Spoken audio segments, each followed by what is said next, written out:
Recently, I had an opportunity to purchase a vehicle that was kind of part of both Royal and I's childhood, 76 Dodge 3/4 ton pickup. It belonged to a guy named Butch Peterson. The very first Mopar I ever owned was because of Butch Peterson. Royal, you had a couple of Barracudas you bought from him. 64 and a half and a 65. That he bought from him. So the two guys you see, these two Mopar guys before you, both started into Mopars heavily was because of Butch Peterson. Anyway, we're getting ready to see if we can get the truck running. If we can get it running, we're gonna take the Aladdin out and give it a bath and do a little cruising around the neighborhood old school style. I don't think there's even a battery in it, is there? No. All right. Nope. I've got one on the charger. Wow. Wow, I don't think this has seen the light of day in quite some time. Recognize that? Oh, yeah. He never put it back on. Neither did we when we were kids. The Dodge Power Wagon was released to the public in 1946, making it the first mass-produced civilian 4x4.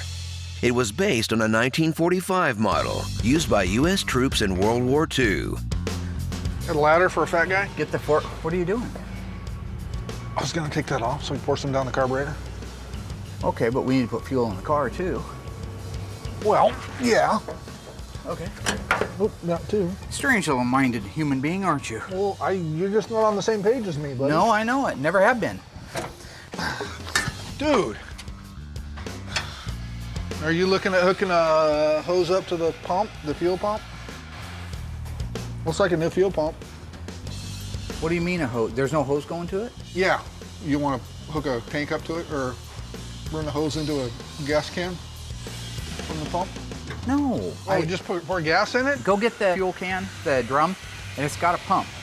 Oh. And we'll just put fuel in the actual truck. He's lost his mind. I don't know what he thinks he's gonna do.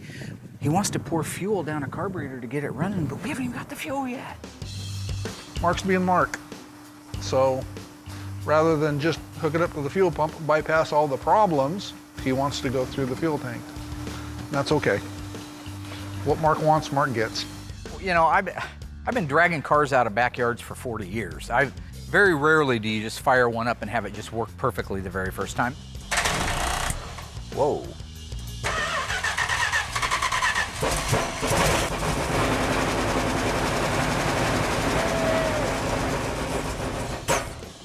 What the hell's that? I don't know. It doesn't sound like the motor. What the hell's that? That's a weird sound. That's exhaust. That's exhaust? That's exhaust? Oh yeah, it's rattling the beat. Oh God, look at that.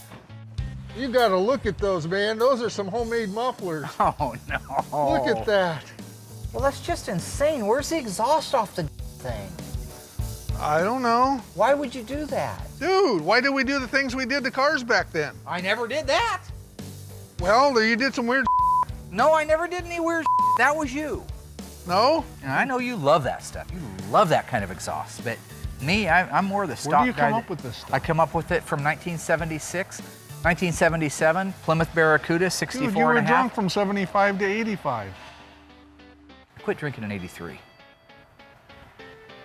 No, I was drunk in 85. Doesn't matter. What were you doing back then, Panama Red?